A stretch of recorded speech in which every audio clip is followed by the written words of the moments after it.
You've Come a Long Way, Baby, a fantastic album by Fatboy Slim.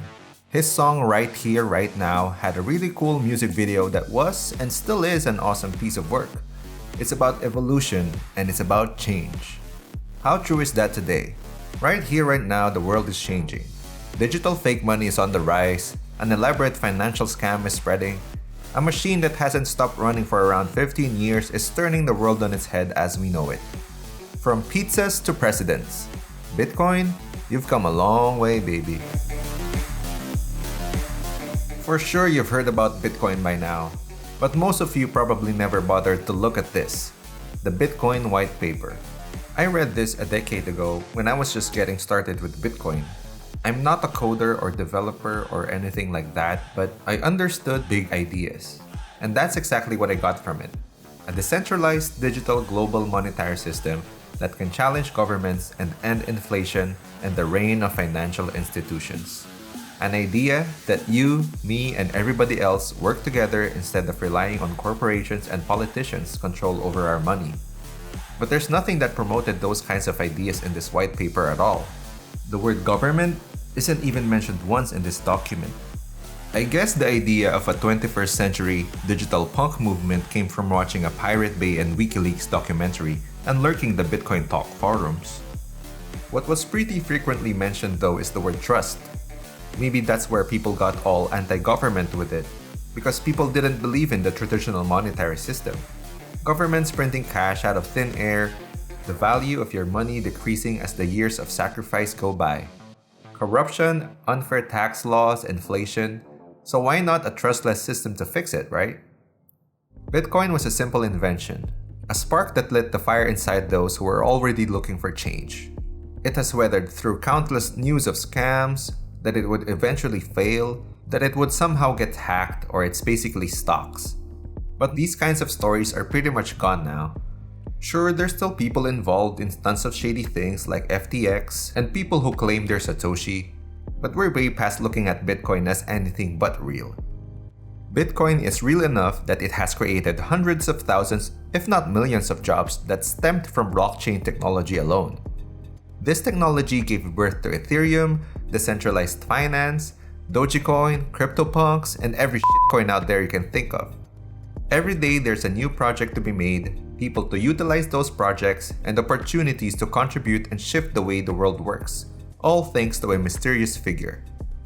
Satoshi Nakamoto, the anonymous creator of Bitcoin, is probably the most important element in the Bitcoin story. Having an unknown creator adds to its neutrality, to its mystery.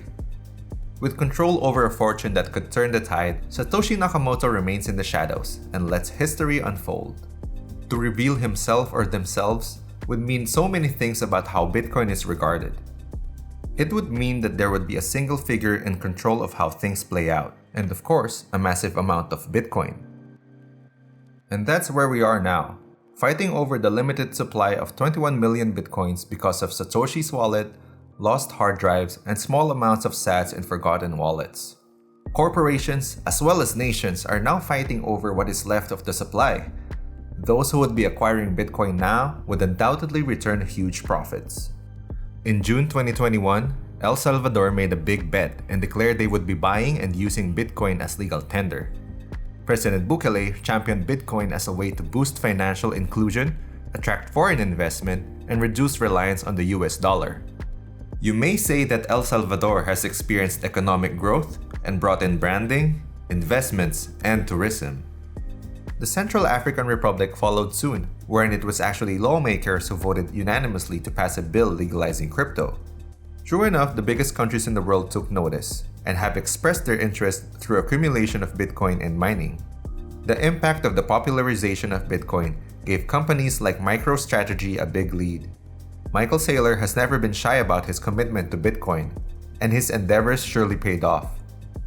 Companies such as Binance and BlackRock also have a big chunk of the supply, catering to more people around the world. Of course, the US would not let themselves fall behind. Early in Bitcoin's history, an exchange mostly used for Magic the Gathering cards had one of the most catastrophic events in crypto history. An unimaginable amount ranging from 650,000 to 850,000 coins were lost. a massive 7% of the total supply of Bitcoin. The US government managed to seize $5 million from that exchange, despite the business being run in Japan, plus the Silk Road Bitcoin seizure puts the US and a handful of trustees control over a significant amount of holdings. With around 203,000 Bitcoins at the disposal of the US government, in addition to the growing mining industry, it's no wonder the recent US elections have become a catalyst for the recent rise in Bitcoin's price. You're going to be crushed if you don't elect me. Movements like Stand With Crypto and appearances by Coinbase CEO Brian Armstrong, along with popular celebrities during their events, also played a big role in putting crypto-friendly representatives in office. Donald Trump says he wants Bitcoin mined, minted, and made in the USA. If crypto is going to define the future, I want to be mined, minted, and made in the USA. It's going to be. It's not going to be made anywhere else. It's a bit absurd how you put it, but it makes sense. US-based mining companies are on the rise, and potentially more with how things are turning out. The reason I've come to address the Bitcoin community today can be summed up in two very simple words: America first. So with all this power, all this money, and all this control comes the question, is Bitcoin still the savior the original supporters hoped it would be? Satoshi certainly keeping quiet. Back then, people wanted to get Bitcoin as a hedge against inflation and the corrupt government. But now it's almost like people just want to get in on the wave, make money, without really thinking and asking why we're here in the first place and what Bitcoin can actually do. Even if a lot of people have Bitcoin now, you're not seeing peer-to-peer transactions used as cash on a regular basis. Nor do you come across someone mining Bitcoin with affordable and modest setups anymore. There's new technologies that can take us further, and some that would unfortunately set us back. Bitcoin, amidst its popularity, despite its price, can still either succeed or fail. What if Satoshi does decide to come out? How will that money be used?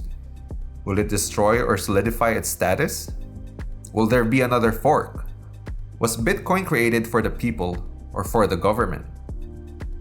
From a cypherpunk dream to a global phenomenon, it's challenged the status quo and ignited a revolution in how we think about money and finance.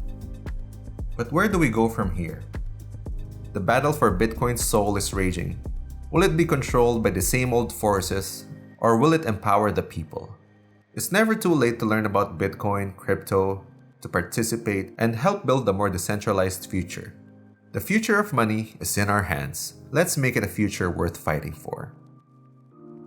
Don't forget to like, subscribe, and join the conversation in the comments below.